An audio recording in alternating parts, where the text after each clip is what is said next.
Engana-se quem pensa que a Revolução Francesa foi algo benéfico, tanto para a França quanto para o mundo. Sangue foi derramado e escorreu pela França durante muitos anos. Além de, durante esse período, diversos episódios trágicos terem ocorrido. E um deles foi a chamada profanação da Basílica de Saint-Denis, ou a violação dos túmulos reais.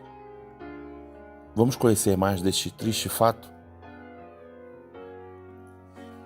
Em 21 de janeiro de 1793, Luís XVI era decapitado em praça pública, acusado de crimes contra a nação francesa.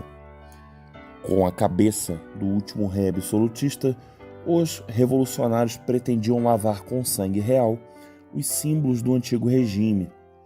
Nomes de avenidas foram rebatizadas, o país recebeu um novo calendário, o clero deveria prestar juramento à Constituição, estátuas foram derrubadas e propriedades da nobreza passaram para o Estado. Seus tesouros transferidos para o recém-criado Museu do Louvre, outrora Palácio Real. A França vivia então a fase do terror, propalado pelos jacobinos, que pretendiam expurgar do país todos aqueles que, a seus olhos, representassem uma ameaça à nova ordem instaurada. Contudo, não seria apenas Luís XVI a pagar pelo despotismo de seus antepassados. Em agosto do mesmo ano, a Convenção Nacional aprovou a destruição da necrópole da Basílica de Saint-Denis, morada final dos corpos dos soberanos da França e de seus consortes, desde a Alta Idade Média, remontando a Clovis, primeiro rei dos francos, em 511 d.C. Assim, o governo pretendia livrar o país de toda memória que remontava ao seu passado glorioso. Ou nos dizeres de Barré, que apresentou tal proposta à convenção no dia 31 de julho, limpar as cinzas impuras dos antigos tiranos. Em decreto expedido pela convenção, ficou decidido que os túmulos e mausoléus dos ex-reis, montados na igreja de Saint-Denis, nos templos e em outros locais por toda a República, seriam destruídos em 10 de agosto. Localizada a 9 quilômetros de Paris, a data escolhida para a profanação da Basílica, por sua vez, coincidia com o aniversário de um ano da Primeira República Francesa, quando os parisienses tomaram o Palácio das Tuileries e depuseram o rei em 1792. A Basílica foi dessacralizada pelo governo e a ordem dos monges beneditinos que tomava conta do local foi dissolvida. Assim sendo, entre os dias 6 e 8 de agosto, os túmulos dos reis merovingios e carolíngios, primeiras casas dinásticas a reinar sobre o país, foram violadas. A abertura dos caixões do rei Filipe III e sua esposa Isabel de Aragão foi assistida por Dom Porrier, um ex-monge da abadia e principal testemunha ocular do evento. Ele também estava presente quando as tumbas de Pepino Obreve e sua esposa Berta de Laon foram abertas, assim como nas de Dona Constância de Castela, esposa do rei Luís VII, e na de Luís VI, pai do último.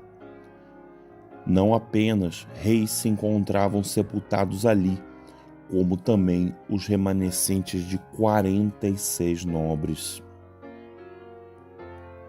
Com efeito, a operação foi chamada pela Convenção Nacional de o Juízo Final dos Reis.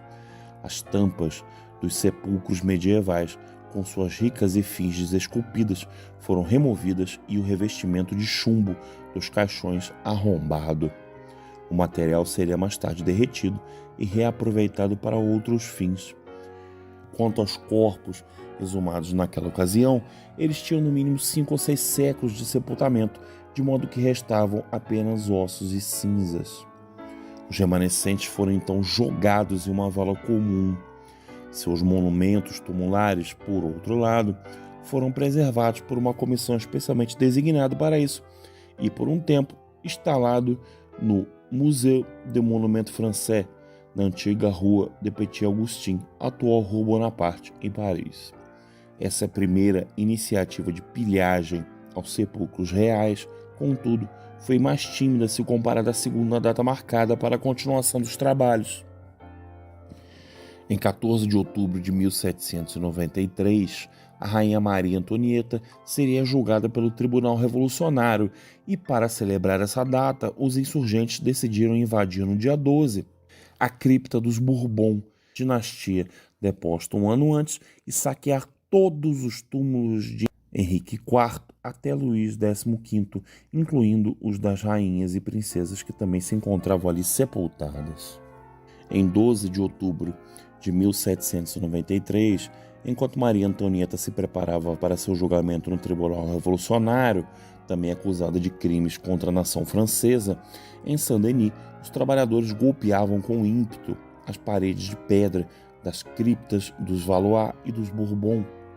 Como parte da derrubada da velha ordem, todos os tabus prevalecentes do feudalismo monárquico deveriam ser arrancados pela raiz, incluindo os túmulos reais depositados em local antes sacralizado pela Igreja. Dessa forma, o novo governo procurava afirmar seu domínio no plano simbólico, assim como no plano psicológico. Considerado como sacrilégio para muitas culturas, a profanação dos túmulos escancarou o terror da Revolução em sua fase mais radical. Não bastava apenas eliminar os representantes vivos do antigo regime, como Luís XVI e Maria Antonieta. Os mortos também precisavam passar pelo mesmo processo de damnatio memoriae, o aniquilamento de determinados governantes da memória coletiva através da destruição de seus restos mortais, estátuas e inscrições públicas. A crônica desses eventos oferece um relato vivo do que se passou naqueles dias de outubro de 1793. Segundo estes, as exumações foram conduzidas de forma quase improvisada por uma multidão composta por jacobinos e antigos monges de Saint-Denis. Os cadáveres foram retirados de suas sepulturas e avaliados de acordo com o seu estado de preservação. Conforme dito anteriormente, dos monarcas pertencentes às dinastias mais antigas restavam apenas o pó dos ossos, mas outros, de mortes mais recentes, como Henrique IV, falecido em 1610, Luís XIII, falecido em 1643, e Luís XIV, falecido em 1715, se encontravam bem preservados. Já alguns, como Luís XV, morto em 1744, estavam em avançado estado de putrefação, emitindo miasmas que adoeceram os trabalhadores. Com efeito, os encarregados de tal tarefa interpretaram esse vapor negro fedorento, entre aspas, exalado dos corpos como um sinal da corrupção moral dos defuntos, tanto em vida quanto na morte. Desde a antiguidade, as pessoas eram conduzidas a associar a corrupção física ao pecado, e isso também se aplicava à matéria humana sem vida. Afinal, a evidência de um cadáver bem preservado e sem odores naturais do estado de decomposição era interpretada como um fator divino, indicativo do estado de pureza do defunto. Em 1817, depois da queda do Império Napoleônico e com a restauração Bourbon, o rei Luís XVIII ordenou que os remanescentes dos antigos reis, saqueados pela Revolução, fossem novamente sepultados na Basílica de Saint-Denis. Contudo, a cabeça mumificada de Henrique IV não foi encontrada em meio às ossadas. Mais de um século depois, em 1919, ela supostamente apareceu em uma casa de leilões e foi vendida por 3 francos para o fotógrafo José-Émile Bordet. O novo proprietário do mórbido artefato não conseguiu convencer qualquer museu ou instituição acerca da autenticidade da cabeça. No ano de 2010, antropólogos e médicos forenses fizeram um estudo laboratorial do crânio, que ainda conservava partes do tecido mumificado da pele, e então produziram uma reconstrução facial. O resultado coincidiu tanto com as feições da máscara mortuária do defunto, feita em 1793, quanto com os retratos e estátuas sobreviventes dele. Entretanto, a cabeça utilizada no estudo ainda contém remanescentes do cérebro, ao passo que Alexandre Lenoir afirmou em seu depoimento que o órgão havia sido removido no processo de embalsamamento em 1710 e substituído por um pano de estopa com substâncias aromáticas. Essa evidência dividiu a opinião dos pesquisadores entre aqueles que acreditam na autenticidade da cabeça e aqueles que defendem o contrário. O proprietário formal do crânio, Jacques Bellanger, que o adquiriu em 1955, após a morte de Joseph-Émile Bordet, ofereceu a peça ao príncipe Luís Alfonso de Bourbon, duque de Anjou e descendente de Henrique IV.